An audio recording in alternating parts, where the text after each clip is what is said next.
नमस्कार दोस्तों, my YouTube channel exam learner में आपका स्वागत है। दोस्तों, आज के इस वीडियो में हम लोग टीजीटी पीजीटी 2021 के लिए भूगोल का तीसरा प्रैक्टिस सेट देखेंगे। इसके पहले भूगोल का 2 प्रैक्टिस सेट चैनल पर अपलोड कर दिया गया है, तो जो लोग नहीं देखे हैं चैनल के प्लेलिस्ट में जाके आप वहां से देख सकते हैं।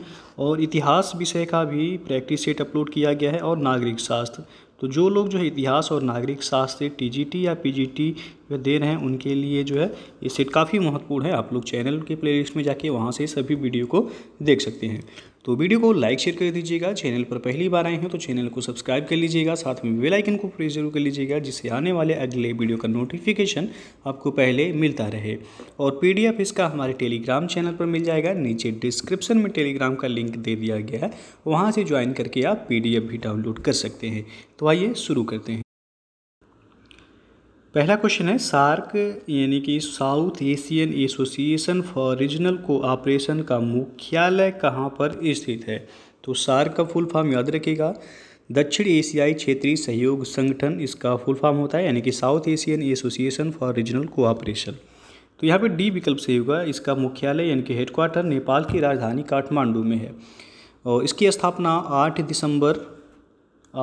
दिसंबर 1985 को ढाका यानी कि बांग्लादेश में हुई थी। और दक्षिण एशिया में क्षेत्रीय सहयोग का विचार सबसे पहले जो आया था वह 1980 में सामने आया था।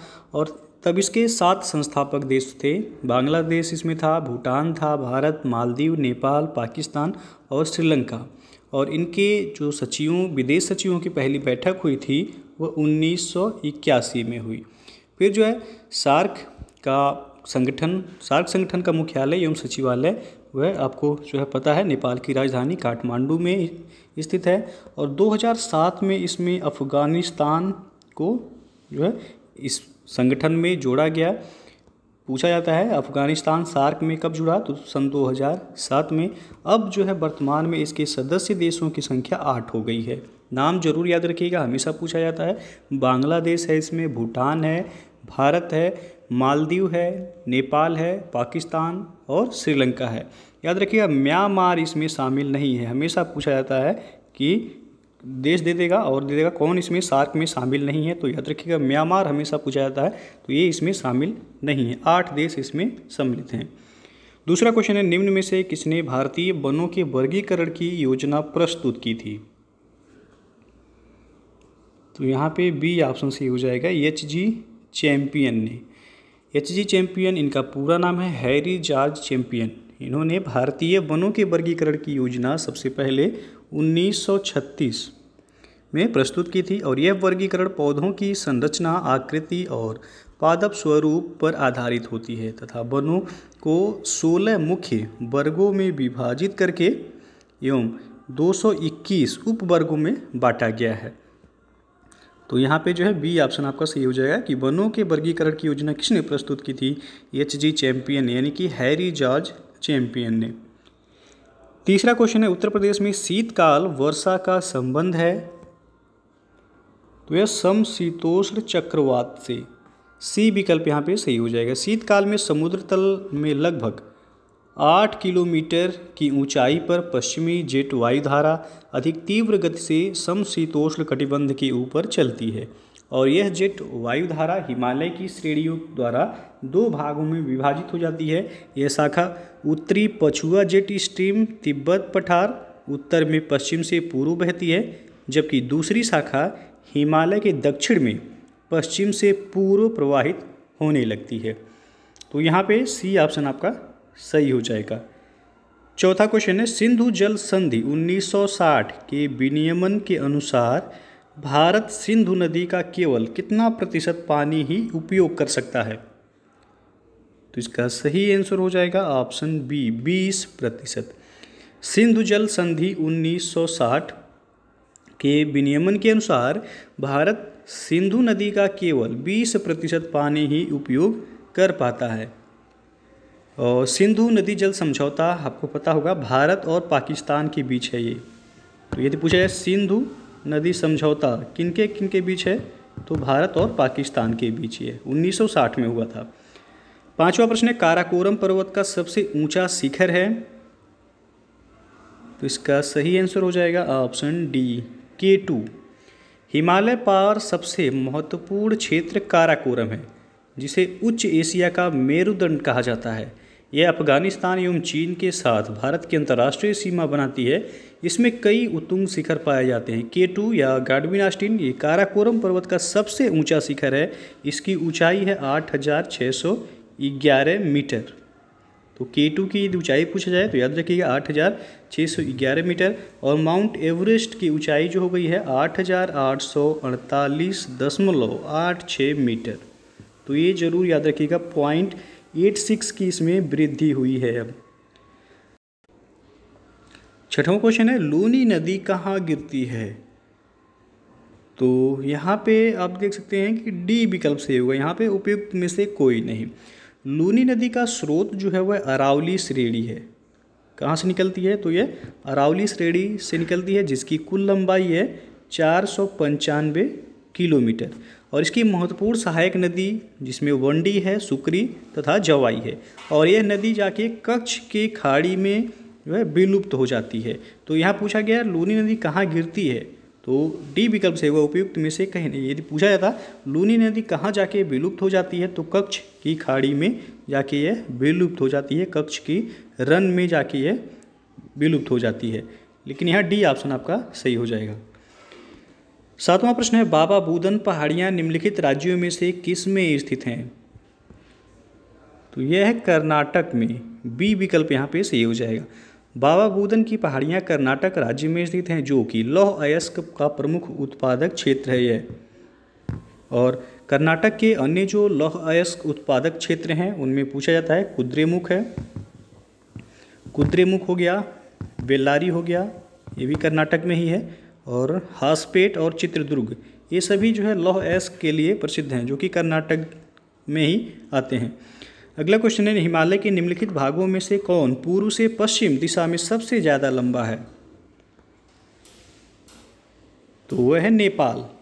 सी विकल्प यहाँ पे सही हो जाएगा। नेपाल हिमालय का विस्तार काली तीस्ता नदी तक करीब 800 किलोमीटर की लंबाई में है। और यह कुमाऊं हिमालय की अपेक्षा अधिक ऊंचा है। हिमालय की सबसे ऊंची चोटियाँ इसी भाग में पाई जाती हैं, जैसे कि कंचनजंगा, मकालू, एवरेस्ट आदि चोटियाँ यहीं पर ही स्थित हैं। 9वां क्वेश्चन है, बोमडीला दर्रा भारत के निम्नलिखित राज्यों में से किस में अवस्थित है? तो बोमडीला आपको पता होगा अरुणाचल प्रदेश में है। सी ऑप्शन यहाँ पे सही हो जाएगा। सिक्किम में एक दर्रा है नाथुला, जो कि हमेशा पूछा जाता है। तो नाथुला दर्रा यदि पूछा जाए सिक्किम में है। जम्मू कश्मीर में है आपका बनिहाल दर्रा पूछा जाता है, जम्मू कश्मीर में है। हिमाचल प्रदेश में यहाँ से जो क्वेश्चन बनता है वह सिपकिला दर्रा पूछा जाता है, कहाँ पे है? तो हिमाचल प्रदेश में है। उसके बाद रोहतांग दर्रा, ये भी आपका हिमाचल प्रदेश में ही है। और हिमाचल प्रदेश में है बड़ा लाचा दर्रा। तो 3 दर्रे हिमाचल प्रदेश से पूछे जाते हैं, सिपकिला, रोहतांग और बड़ा लाचा दर्रा। बाकी जो है नाथुला सिक्किम में है। सी ऑप्शन यहाँ से हो जाएगा, बोमडीला दर्रा अरुणाचल प्रदेश का है। अगला जो क्वेश्चन है, भारत में काली मिट्टी वाले दक्षिणी क्षेत्र की मुख्य फसल है? तो यहाँ पे डी विकल्प से होगा ज्वार। ज्वार मोटा अनाज है जिसकी कृषि सामान्य वर्षा वाले क्षेत्रों में बिना सिंचाई की जाती है। इसके लिए उपजाऊ मिट्टी काली मिट्टी काफ़ी जो है उपयुक्त होती है। इसका सबसे बड़ा उत्पादक राज्य जो है वह है महाराष्ट्र। और 11वां क्वेश्चन है, भारत में निम्नलिखित में से कौन सा स्थान विश्व में सबसे ठंडे आवासित स्थानों में द्वितीय श्रेणी में पड़ता है? तो है द्रास। ये ऑप्शन यहाँ पे सही हो जाएगा। द्रास विश्व में सबसे ठंडे आवासित स्थानों में द्वितीय श्रेणी में पड़ता है। द्रास ये भारत के लद्दाख केंद्र शासित प्रदेश के कारगिल जिले में पड़ता है। और भारत का सबसे ठंडा स्थान जो है लद्दाख है। द्रास को लद्दाख का द्वार भी कहा जाता है। अगला क्वेश्चन है, भारत में सागरीय तट वाले राज्यों की संख्या कितनी है? केवल राज्य पूछा गया है, केंद्र शासित प्रदेश नहीं पूछा गया है, ओनली स्टेट लिखा हुआ है। तो यहाँ पे सी ऑप्शन से हो जाएगा 9। भारत में वर्तमान में आपको पता होगा कुल 28 राज्य हैं और 8 केंद्र शासित प्रदेश हैं। इसमें 9 राज्य जो है वह सागरीय तट वाले हैं, जिनमें आपका गुजरात है, गुजरात के बाद आपका महाराष्ट्र है, महाराष्ट्र हो गया, गोवा हो गया, कर्नाटक हो गया, केरल हो गया, उसके बाद तमिलनाडु हो गया, फिर जो है आंध्र प्रदेश हो गया, उड़ीसा हो गया और पश्चिम बंगाल हो गया। तो 9 राज्य कुल जो है सागरीय तट वाले राज्य हैं। तो सी ऑप्शन यहाँ सही हो जाएगा। 13वां क्वेश्चन है, भारत की भू सीमा तथा जल सीमा को मिलाकर कुल सीमा की लंबाई कितनी है? तो यह 22,717 किलोमीटर। सी ऑप्शन यहाँ पे सही हो जाएगा। भारत में स्थलीय सीमा की लंबाई है 15,200 किलोमीटर और द्वीपों सहित देश की कुल तटीय सीमा जो है वह 7,516.6 किलोमीटर। दोनों को आप जोड़ देंगे तो आपका जो है 22,717 किलोमीटर जो है हो जाएगा। तो पूछा गया भारत की भू सीमा और जल सीमा को मिलाकर कुल सीमा की लंबाई कितना है? तो 22,717। केवल भू सीमा पूछा जाता तो 15,200 किलोमीटर हो जाता और केवल जल सीमा पूछा जाता तो 7,516.6 किलोमीटर। अगला क्वेश्चन है, भारत के 4 प्रमुख नगरों में न्यूनतम तापांतर संबंधित है? तो यहाँ पे सी ऑप्शन सही होगा, मुंबई से। मुंबई में जनवरी का अधिकतम तापमान जो होता है वह 22.5 डिग्री सेल्सियस और जुलाई में यह 27.5 डिग्री सेल्सियस होता है। जबकि चेन्नई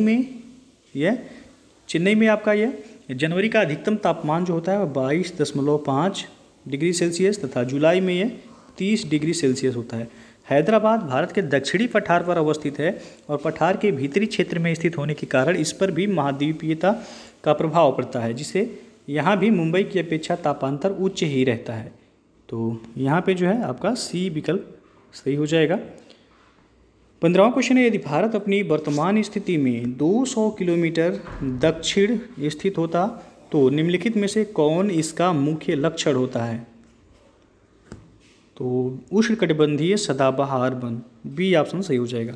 भारत का अपनी वर्तमान स्थिति से 200 किलोमीटर दक्षिण में स्थित होने की संभावना वह विषुवत रेखीय जलवायु की संभावना की पुष्टि करती है, जो उष्णकटिबंधीय सदाबहार वनों के लिए जानी जाती है। तो बी ऑप्शन सही हो जाएगा।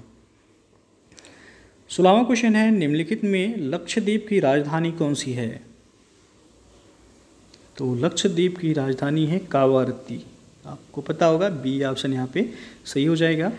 और दादर नगर हवेली और दमन दीव का विलय कर दिया गया है। याद रखिएगा, दादर नगर हवेली और दमन दीव का विलय करके जिस राजधानी बनाई गई है वह दमन को बनाया गया है। और यहाँ पे जो है अगरतला ये त्रिपुरा की जो है राजधानी है और आइजोल ये मिजोरम की राजधानी है। अगला क्वेश्चन है, निम्नलिखित में से कौन सी भारतीय तट रेखा की लगभग लंबाई 1000 किलोमीटर में है? तो यहाँ पे सी ऑप्शन से हो जाएगा 7। भारतीय तट रेखा की कुल लंबाई अभी आपको हम पीछे बताए हैं 7,516.6 किलोमीटर और भारतीय मुख्य भूमि से लगी तट रेखा की लंबाई जो है वह 6100 किलोमीटर है केवल। और यदि केंद्र शासित प्रदेशों की तट रेखा को न जोड़ा जाए तो भारत में सर्वाधिक लंबी तट रेखा वाला राज्य जो है वह गुजरात का है 1215 किलोमीटर और सबसे छोटी तट रेखा वाला राज्य वह गोवा का है। गोवा का मात्र 151 किलोमीटर जो है भाग वह समुद्र तट से लगता है और भारत के कुल 9 राज्य वह तट रेखा से लगे हुए हैं। तो यहाँ पे पूछा गया है, निम्नलिखित में से कौन सी भारतीय तट रेखा की लगभग लंबाई 1000 किलोमीटर में है? तो वह 7। अगला क्वेश्चन है, सूची 1 को सूची 2 के साथ मिलान करना है और कोड के माध्यम से बताना है कि कौन सा विकल्प यहाँ सही होगा। एक तरफ देश दिया गया, दूसरी तरफ तेल का क्षेत्र दिया गया है। तो ईरान में कौन सा तेल का क्षेत्र है? तो वह मस्जिद ए सुलेमान, ए का हो जाएगा 4था। इराक में है किरकुक, बी का हो जाएगा 3रा। और कुवैत में है आपका बुरहान, तो सी का हो जाएगा 1ला। और सऊदी अरब में है दम्मान, डी का हो जाएगा 2रा।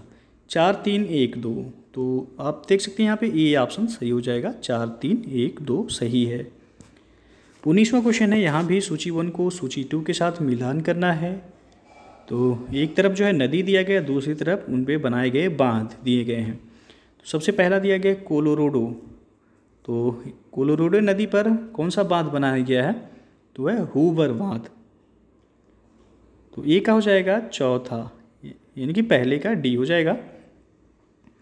उसके बाद जो है पनामा नदी पे बनाए गए इटाइपू, बी का हो जाएगा यहाँ पे सी। नील नदी पर असवान बांध बनाया गया है, सी का हो जाएगा ए। और जाम्बेजी नदी पर बनाया गया है करीबा बांध, तो डी का हो जाएगा बी, यानी कि D C A B. D C A B आप देख सकते हैं यहाँ पे डी ऑप्शन सही हो जाएगा।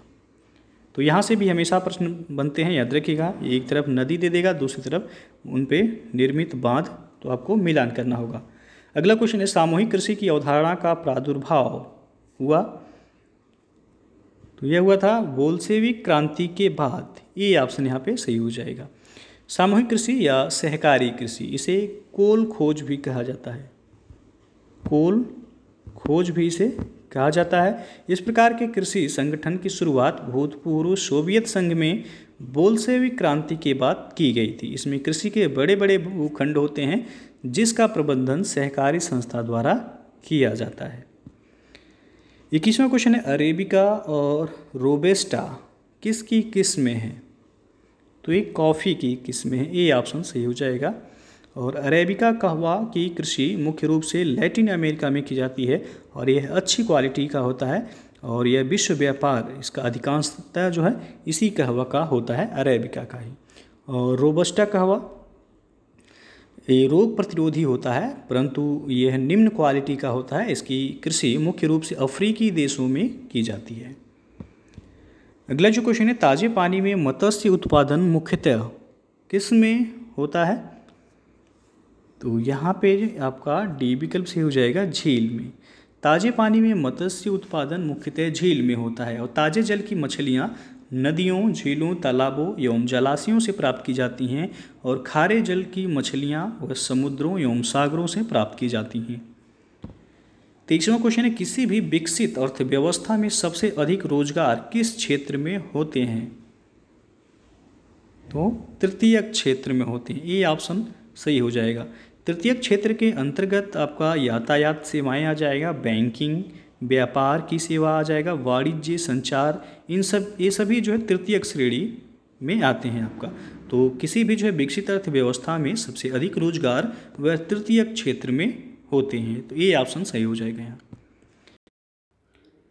दोस्तों, यदि आप अनअकैडमी पे यूपीपीएससी और यूपी का सब्सक्रिप्शन जो है लेना चाह रहे हैं या सोच रहे हैं अभी लेने के बारे में, तो आप लोग जो है जल्दी से जल्दी सब्सक्रिप्शन ले लीजिए। और ना बहुत जल्द ही यूपीपीएससी और यूपी के सब्सक्रिप्शन का फीस जो है बढ़ने वाला है, प्राइस बहुत जल्दी ही हाइक होने वाली है। तो यदि आप सोच रहे हैं सब्सक्रिप्शन लेने के लिए तो जल्दी कीजिए, जो है सब्सक्रिप्शन आप ले लीजिए, वरना आपको जो है फीस में जो है बढ़ोतरी देखने को मिलेगी। अभी आपको करेंट रेट में ही जो है सब्सक्रिप्शन मिल जाएगा। और सब्सक्रिप्शन लेते समय हमारा रेफरल कोड एग्जाम लर्नर ज़रूर यूज कीजिएगा, जिससे आपको 10% का एडिशनल डिस्काउंट भी मिल जाएगा। तो ये रेफरल कोड यूज ज़रूर कीजिएगा। किसी भी बैच का यदि आप सब्सक्रिप्शन ले रहे हैं किसी भी कोर्स का, तो रेफरल कोड जो है यदि यूज करते हैं तो आपको 10% का एक्स्ट्रा डिस्काउंट जो है आपको मिल जाएगा।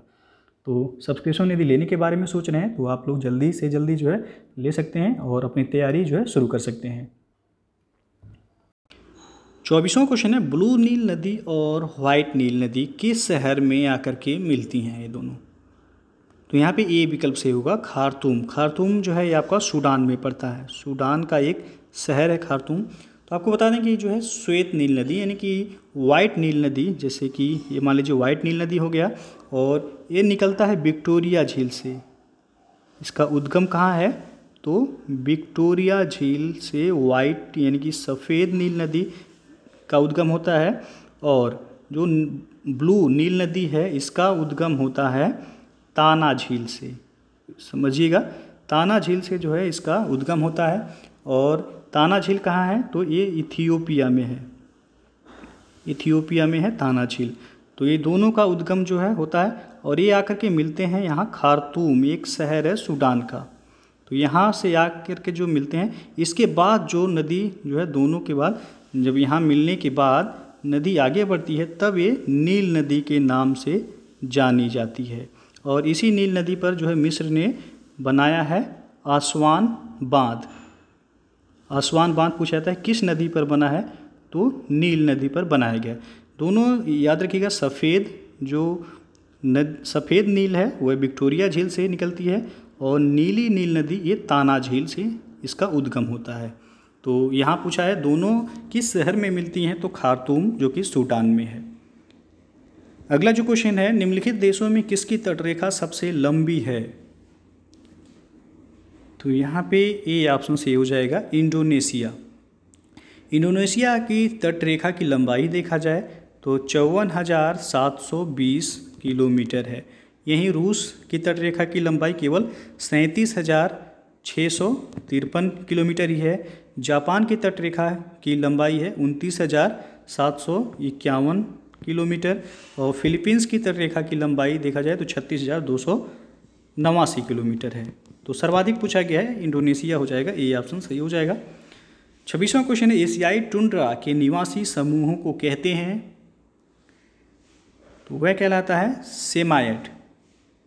सी ऑप्शन सही हो जाएगा। एशियाई टुंड्रा के निवासी समूहों को सेमायड कहते हैं और उत्तरी गोलार्ध में टुंड्रा प्रदेश का विकास करीब 50 लाख वर्ग किलोमीटर, जिसमें आर्कटिक समुद्री क्षेत्र को छोड़कर के है, और यूकाधीर हो गया, चुकची, सेमायड तथा याकूत ये एशियाई भाग में निवास करने वाली जनजातियां हैं। किर्गिज पूछा जाता है इनका निवास क्षेत्र, तो याद रखिएगा मध्य एशिया। अगला जो क्वेश्चन है, यूएसए का अधिकतम सांस्कृतिक विविधता वाला भाग है, तो वह दक्षिण पूर्वी, सी ऑप्शन यहाँ पे सही हो जाएगा। और 28वां क्वेश्चन है, मंगोलायड प्रजातियों में अधिकांश प्रमुख रक्त समूह है, तो वह बी। मंगोलायड प्रजातियों में अधिकांश बी ब्लड ग्रुप पाया जाता है और मंगोलायड प्रजाति को एशियाई अमेरिका प्रजाति के नाम से भी जाना जाता है। और ग्रिफिथ टेलर के अनुसार यह सबसे नवीन और बाद की अल्पाइन प्रजाति है जो इतिहास के आरंभिक काल में एशिया के विशाल केंद्रीय भाग में रहती थी। 29वां क्वेश्चन है, विश्व को किसने जनसंख्या संसाधन प्रदेशों में विभक्त किया है, तो एडवर्ड एकरमैन ने, डी ऑप्शन यहाँ पे सही हो जाएगा। विश्व को जनसंख्या संसाधन प्रदेशों में एडवर्ड एकरमैन ने विभक्त किया और एकरमैन ने 1970 ईस्वी में संपूर्ण विश्व को 5 बृहद जनसंख्या संसाधन प्रदेशों में विभक्त किया। पहला संयुक्त राज्य तुल्य प्रदेश, दूसरा यूरोप तुल्य प्रदेश, तीसरा मिस्र या चीन तुल्य प्रदेश, चौथा ब्राज़ील तुल्य प्रदेश और पांचवा आर्कटिक मरुस्थल तुल्य प्रदेश। तो 5 भागों में इन्होंने विभक्त किया था। अगला क्वेश्चन है, जनसंख्या विस्फोट संबंधित है, तो यह संबंधित है उच्च जन्म दर और निम्न मृत्यु दर से। ये विकल्प यहाँ पे सही हो जाएगा। जननांकिकीय संक्रमण की दूसरी अवस्था में जन्म दर उच्च और मृत्यु दर निम्न यानी कि कम पाई जाती है। सामान्यतः जन्म दर 40 से 50 प्रति हजार एवं मृत्यु दर जो है वह 15 से 20 प्रति हजार के बीच होता है। जन्म और मृत्यु के इस भारी अंतराल के कारण ही जनसंख्या विस्फोट होता है। और 31वां क्वेश्चन है, कार्यशीलता की दृष्टि से बच्चों और वृद्धों की जनसंख्या कहते हैं, तो वह कहलाता है आश्रित जनसंख्या। सी विकल्प यहाँ पे सही हो जाएगा। और 32वां क्वेश्चन है, यूएनडीपी यानी कि यूनाइटेड नेशन डेवलपमेंट प्रोग्राम द्वारा मानव विकास सूचकांक के परिकलन में निम्नलिखित में से किसे सम्मिलित नहीं किया जाता है, तो यहाँ पे सी ऑप्शन सही हो जाएगा। शिशु मृत्यता को इसमें सम्मिलित नहीं किया जाता है। यूएनडीपी द्वारा मानव विकास सूचकांक जारी किया जाता है, इसमें शिशु मृत्यता को सम्मिलित नहीं किया जाता है, जबकि जीवन प्रत्याशा, प्रति व्यक्ति आय और वयस्क साक्षरता के आधार पर उस प्रदेश के विकास को दिखाया जाता है।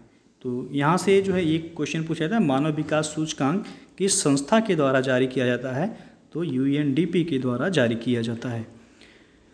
33वां क्वेश्चन है सूची 1 को सूची 2 के साथ मिलान करना है। एक तरफ दिया गया है अनुसूचित जाति और दूसरी तरफ राज्य दिया गया है। आपको बताना है कोड के माध्यम से कौन सा विकल्प यहाँ सही होगा।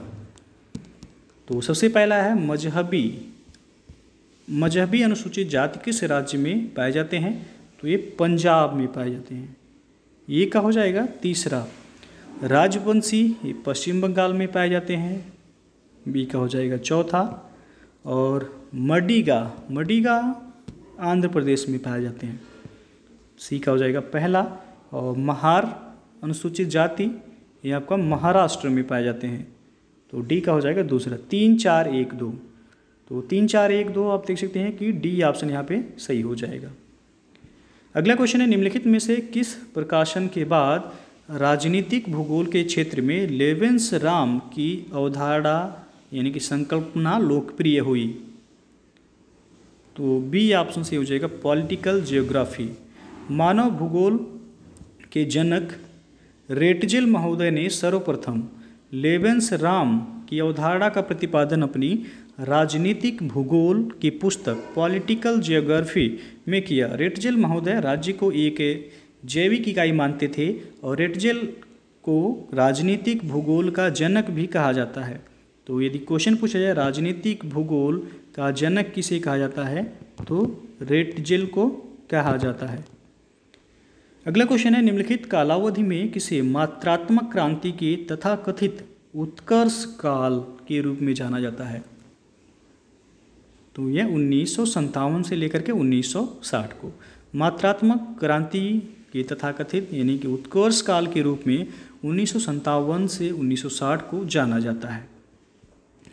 और 36वां क्वेश्चन है प्रादेशिक नियोजन में ध्येय प्राप्ति मैट्रिक्स तकनीकों को किसने प्रतिपादित किया, तो मॉरिस हिल ने, बी ऑप्शन यहाँ पे सही हो जाएगा। नियोजन किसी क्षेत्र या देश के संसाधनों के इष्टतम उपयोग द्वारा आर्थिक समृद्धि प्राप्त करने की प्रणाली है और यह विशिष्ट लक्ष्यों की प्राप्ति का एक संगठित सचेतन और सतत प्रयास है जिससे वास्तविकता एवं प्रत्याशा के मध्य के अंतराल को कम किया जा सकता है। तो प्रादेशिक नियोजन में ध्येय प्राप्ति यह मैट्रिक्स तकनीकों को मॉरिस हिल ने जो है प्रतिपादित किया, तो बी ऑप्शन सही हो जाएगा। 37वां क्वेश्चन है निम्नलिखित में से कौन से एक the geography of the peace के लेखक हैं, तो ये हैं यंज स्पाइकमैन, बी ऑप्शन सही हो जाएगा। The geography of the peace के लेखक यंज स्पाइकमैन हैं। स्पाइकमैन ने 1944 में शांति का भूगोल नामक पुस्तक लिखी जिसमें उन्होंने रिमलैंड के सिद्धांत को प्रस्तुत किया है। 38वां क्वेश्चन है निम्नलिखित में से कौन सा आरक्षित जीवमंडल सबसे अधिक ऊंचाई पर स्थित है, तो है खंगचेंगजोंगा, सी ऑप्शन यहाँ पे सही हो जाएगा। खंगचेंगजोंगा आरक्षित जीवमंडल सबसे अधिक ऊंचाई पर स्थित है जो कि ये सिक्किम राज्य में है। पूछा जाएगा कि खंगचेंगजोंगा जैवमंडल आरक्षित रिजर्व ये किस राज्य में है, तो सिक्किम में है। दिहांग देबांग ये आपका अरुणाचल प्रदेश में है और नंदा देवी आपको पता होगा उत्तराखंड में है। नंदा देवी कहाँ है, तो ये उत्तराखंड में है। अगला क्वेश्चन है पॉलीक्लाइमैक्स की संकल्पना को किसने प्रतिपादित किया, तो यहाँ पे बी ऑप्शन से हो जाएगा टॉन्सले ने। पॉलीक्लाइमैक्स की संकल्पना को 1935 में टॉन्सले ने प्रतिपादित किया और एजी टॉन्सले ने 1935 में पारिस्थितिक तंत्र शब्द का प्रयोग भी किया था। तो यदि क्वेश्चन पूछा है पारिस्थितिक तंत्र शब्द का प्रयोग किसने किया था, तो एजी टॉन्सले ने ही किया था 1935 में। टॉन्सले के अनुसार पारिस्थितिक तंत्र पर्यावरण के सभी जैव तथा अजैव कारकों के एकत्रीकरण का परिणाम है। 40वां क्वेश्चन है पारिस्थितिकी व्यवस्था में जीव का विशिष्ट स्थान क्या कहलाता है, तो वह कहलाता है गर्तस्थ यानी कि नीचे। ए विकल्प यहाँ पे सही हो जाएगा। चार्ल्स एल्टन के अनुसार किसी जंतु विशेष का प्राकृतिक वातावरण या समुदाय में स्थान वह नीचे कहलाता है। और 41वां क्वेश्चन है NEERI का संबंध है, तो यहाँ पे जो सही हो जाएगा आपका डी ऑप्शन, पर्यावरण शोध से। NEERI पूछा जाता है, हमेशा याद रखिएगा। इसका फुल फॉर्म होता है national environmental engineering research institute, यानी कि राष्ट्रीय पर्यावरण इंजीनियरिंग शोध संस्थान का संबंध जो है पर्यावरण शोध से है। और इसका मुख्यालय, नीरी का मुख्यालय पूछा जाता है कहाँ है, तो महाराष्ट्र राज्य के ये नागपुर में इसका मुख्यालय है। अगला क्वेश्चन है अगस्त्य मलाई जैवमंडल आरक्षित क्षेत्र भारत के निम्नलिखित में से किस राज्य में है, तो यह है केरल में, ये विकल्प सही हो जाएगा। और अन्नामलाई पर्वत का जो सर्वोच्च शिखर अनाईमुडी है, जिसकी ऊंचाई है 2695 मीटर, जो कि दक्षिण भारत का सर्वोच्च पर्वत शिखर है, तो ये भी आपका केरल में ही है। पूछा जाता है दक्षिण भारत का सर्वोच्च पर्वत शिखर कौन सा है, तो वह है अनाईमुडी, और इसकी ऊंचाई याद रखिए 2695 मीटर है, जो कि दक्षिण भारत का सर्वोच्च पर्वत शिखर है ये। अगला क्वेश्चन है पर्यावरणीय निम्नीकरण भारत में निम्नलिखित में से किस क्षेत्र में उच्चतम है, तो यहाँ पे बी ऑप्शन से हो जाएगा छोटा नागपुर पठार। छोटा नागपुर पठार ये पर्यावरणीय निम्नीकरण में छोटा नागपुर पठार क्षेत्र में जो है उच्चतम है। और छोटा नागपुर पठारी क्षेत्र के विस्तार झारखंड, छत्तीसगढ़, पश्चिम बंगाल तथा बिहार राज्यों में है। और इस क्षेत्र का उत्तरी क्षेत्र हजारीबाग के पठार एवं उत्तरी पूर्वी क्षेत्र जो कि राजमहल पहाड़ी के रूप में वर्गीकृत है। छोटा नागपुर पठार का दक्षिणी विस्तार वह रांची के पठार के रूप में है, जो दामोदर नदी द्वारा हजारीबाग पठार से अलग होता है। तो यहाँ पूछा गया है कि पर्यावरणीय निम्नीकरण भारत में निम्नलिखित में से किस क्षेत्र में उच्चतम है, तो वह छोटा नागपुर पठार। इसका विस्तार जरूर याद रखिएगा कितने राज्यों में है, तो झारखंड में है, छत्तीसगढ़ में है, पश्चिम बंगाल और बिहार में। 44वां क्वेश्चन है गहरे समुद्र में ऊर्जा का निर्माण किसके निक्षेपण से होता है,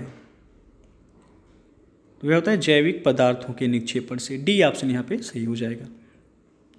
45वां क्वेश्चन है प्रवाल विरंजन परिणाम है, तो ये परिणाम है भूमंडलीय ऊष्मन का। सी ऑप्शन यहाँ पे सही हो जाएगा। और प्रवाल के विकास के लिए 20 से 21 डिग्री सेल्सियस तापमान आवश्यक होता है। प्रवाल की उत्पत्ति तथा विकास के लिए उथला सागर वह आवश्यक है। तो यहाँ पे जो है प्रवाल विरंजन का तात्पर्य है प्रवाल का नष्ट होना, और प्रवाल विरंजन ये भूमंडलीय ऊष्मन का परिणाम है। सी ऑप्शन सही हो जाएगा। 46वां क्वेश्चन है बेलापूवर्ती निक्षेपों में शैवाल यानी कि काई से निकाले पदार्थ होते हैं और अधिकांश तरल पंख के रूप में होते हैं, जिसे कहते हैं, तो वह कहलाता है लाल पंख। सी ऑप्शन सही हो जाएगा यहाँ पे। 47वां क्वेश्चन है सूची 1 को सूची 2 के साथ मिलान करना है। एक तरफ सागरी गर्त दिया गया है, दूसरी तरफ महासागर का नाम दिया गया है। तो चलिए देखते हैं सुंडा गर्त ये किस महासागर में है, तो पूर्वी हिंद महासागर में सुंडा गर्त है, ये क्या हो जाएगा तीसरा। मेरियाना गर्त कई बार पूछा गया है, उत्तरी प्रशांत महासागर में है ये, तो बी का हो जाएगा दूसरा। पोर्टोरिको गर्त ये आपका उत्तरी अंध महासागर में है, तो यहाँ पे आपका उत्तरी अंध महासागर नहीं दिया गया, मध्य अंध महासागर दिया गया है, तो ये भी आपका सही हो जाएगा सी का पहला। और अटाकामा गर्त जो है ये दक्षिणी प्रशांत महासागर में है, तो यहाँ पे डी का हो जाएगा चौथा, यानी कि 3 2 1 4। तो 3 2 1 4 आप देख सकते हैं, सी ऑप्शन सही हो जाएगा यहाँ पे। 48वां क्वेश्चन है सामरिक अवस्थिति रखने वाला जिब्राल्टर जल डमरू मध्य या जल संधि किसको जोड़ता है, तो ये अंध महासागर और भूमध्य सागर को। अटलांटिक महासागर को अंध महासागर भी कहा जाता है, तो याद रखिएगा अंध महासागर और भूमध्य सागर हो जाएगा यहाँ बी ऑप्शन सही। जिब्राल्टर जल संधि स्पेन को मोरक्को से अलग करती है, साथ ही भूमध्य सागर को उत्तरी अटलांटिक महासागर से ये जोड़ती है, और इस जल संधि को भूमध्य सागर की कुंजी के नाम से जाना जाता है। तो क्वेश्चन यहाँ से पूछा जा सकता है कि भूमध्य सागर की कुंजी के नाम से किसे जाना जाता है, तो जिब्राल्टर जल संधि को या जिब्राल्टर जल डमरू मध्य को। तो बी ऑप्शन यहाँ सही हो जाएगा। और जापान सागर तथा पीत सागर को कोरिया जल संधि जोड़ती है और सुसीमा द्वीप तथा दक्षिणी कोरिया को अलग करती है। तो यहाँ जो दिया गया है डी ऑप्शन में आप देख सकते हैं जापान सागर तथा पीत सागर, तो इसको जो है जापान सागर और पीत सागर को कोरिया जल संधि जोड़ती है और सुसीमा द्वीप जो है दक्षिणी कोरिया को अलग करती है। 49वां क्वेश्चन है निम्नलिखित में से कौन सा वायुमंडल का हिस्सा नहीं है? तो इसमें सी ऑप्शन सही होगा, चुंबकत्व नियंत्रण क्षेत्र ये वायुमंडल का हिस्सा नहीं है। और वायुमंडलीय परतों का जो क्रम पूछा जाता है याद रखिएगा, सबसे पहले आपका नीचे से ऊपर की ओर होगा, तो सबसे नीचे क्षोभमंडल होता है जिसे ट्रोपोस्फियर कहते हैं इंग्लिश में। फिर उसके बाद समताप मंडल हो जाएगा, समताप मंडल यानी कि स्ट्रेटोस्फियर। फिर आपका मध्यमंडल यानी कि मेसोस्फियर। फिर आयन मंडल यानी कि आयनोस्फियर। तो ये क्रम जरूर याद रखिएगा आप लोग। समताप मंडल में ओजोन परत पाई जाती है, ओजोन परत समताप मंडल में ही पाई जाती है। क्षोभ मंडल में मौसम संबंधी घटनाएं होती हैं, क्षोभ मंडल में मौसम संबंधी घटनाएं होती हैं। और समताप मंडल में ही जो है वायुयान उड़ाए जाते हैं, ये भी पूछा जाता है आपका। अगला जो क्वेश्चन है वो आपका वायुमंडल के निम्नलिखित में से कौन से भाग में मुक्ताभ मेघ पाए जाते हैं? तो यहाँ आप देख सकते हैं 4 ऑप्शन है, तो यहाँ जो सही हो जाएगा आपका बी ऑप्शन, समताप मंडल। समताप मंडल के ऊपरी भाग में ऊंचाई के साथ तापमान में थोड़ी वृद्धि भी संभव है और समताप मंडल जब वाष्प तथा धूल कणों से लगभग रहित होता है, जिससे इस स्तर में मेघों का निर्माण होता है।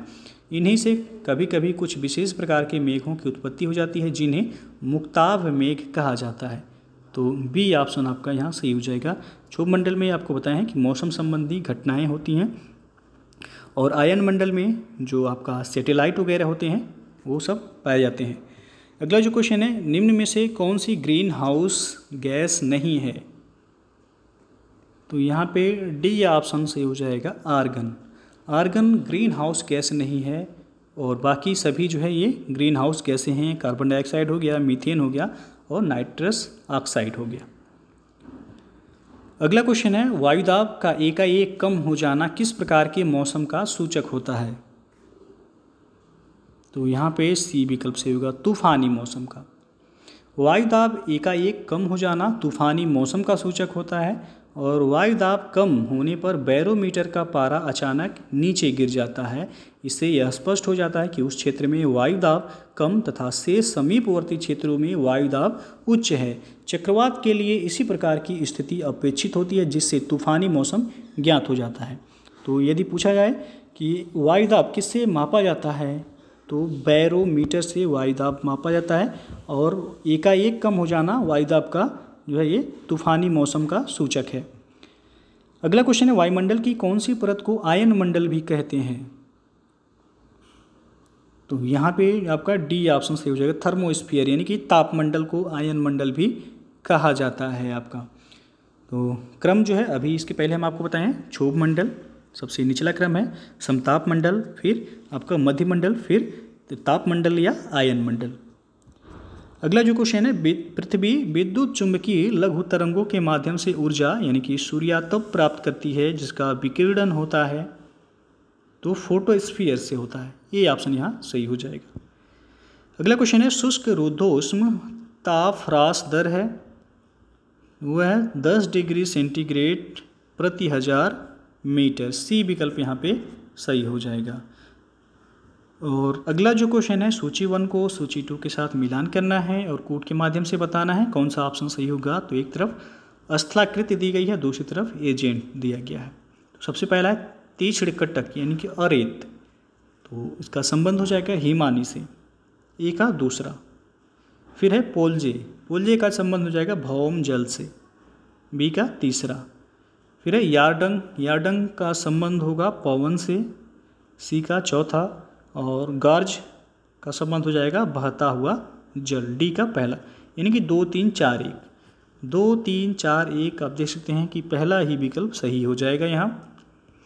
और अगला क्वेश्चन है फियार्ड तटरेखा निम्नलिखित के कारण निर्मित होती है, तो ये हिमनदी तट का अधोगमन के कारण। बी ऑप्शन सही हो जाएगा। उच्च अक्षांशों में जलमग्न हिमनीकृत घाटियों को फियोर्ड कहते हैं।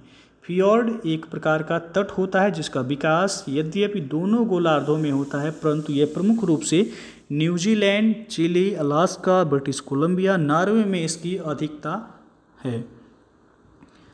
58वां क्वेश्चन है, यहाँ सूची 1 को 2 के साथ मिलान करना है और कोड के माध्यम से बताना है कौन सा विकल्प सही होगा।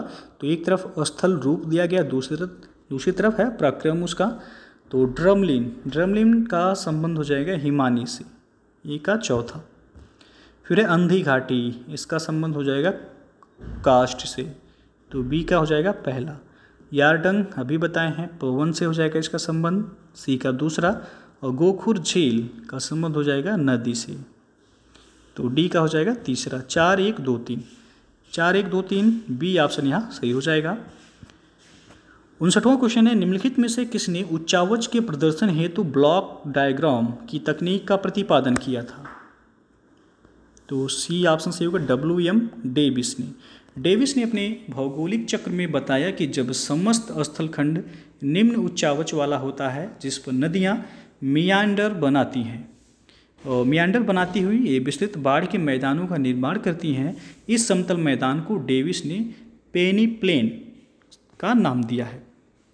तो यहाँ पे आपका सी विकल्प सही हो जाएगा। 60वां क्वेश्चन है, 2 समानांतर भ्रंशों के बीच धंसे हुए भाग को कहते हैं। तो वह कहलाता है आपका भ्रंश घाटी। डी ऑप्शन यहाँ पे सही हो जाएगा। 2 समानांतर भ्रंशों के बीच धंसे हुए भाग को भ्रंश घाटी कहा जाता है। 61 क्वेश्चन है आपका, 2 समानांतर भ्रंशों के बीच उठे हुए भाग को कहा जाता है। तो अभी इसके पहले आपने देखा कि धंसे हुए भाग को तो भ्रंश घाटी कहा जाता है, लेकिन यहाँ पूछा है उठे हुए भाग को क्या कहते हैं। तो उठे हुए भाग को ब्लॉक पर्वत कहते हैं। सी विकल्प यहाँ पे सही हो जाएगा। 2 समानांतर भ्रंशों के बीच उठे हुए भाग को ब्लॉक या हास्ट पर्वत कहते हैं। ये भू संचलन की दृष्टि से पृथक पृथक परिस्थितियों के परिणाम होते हैं। और अगला जो क्वेश्चन है, निम्नलिखित में से कौन सा अंक विश्व की मुख्य टेक्टोनिक प्लेटों की सही संख्या दर्शाता है। तो ये यहाँ बी ऑप्शन से हो जाएगा 7। पहला है यूरेशियन प्लेट, दूसरा है इंडो ऑस्ट्रेलियन प्लेट, तीसरा है अफ्रीकी प्लेट, चौथा है प्रशांत प्लेट, 5वां है उत्तरी अमेरिकन प्लेट, 6वां है दक्षिणी अमेरिकन प्लेट और 7वां है अंटार्कटिका प्लेट। तो प्लेट शब्द का नामकरण सर्वप्रथम टूजो विल्सन, किसने, तो टूजो विल्सन द्वारा किया गया और विवर्तनिक क्रियाओं के आधार पर अब तक 7 प्रमुख प्लेटों का निर्धारण किया गया है।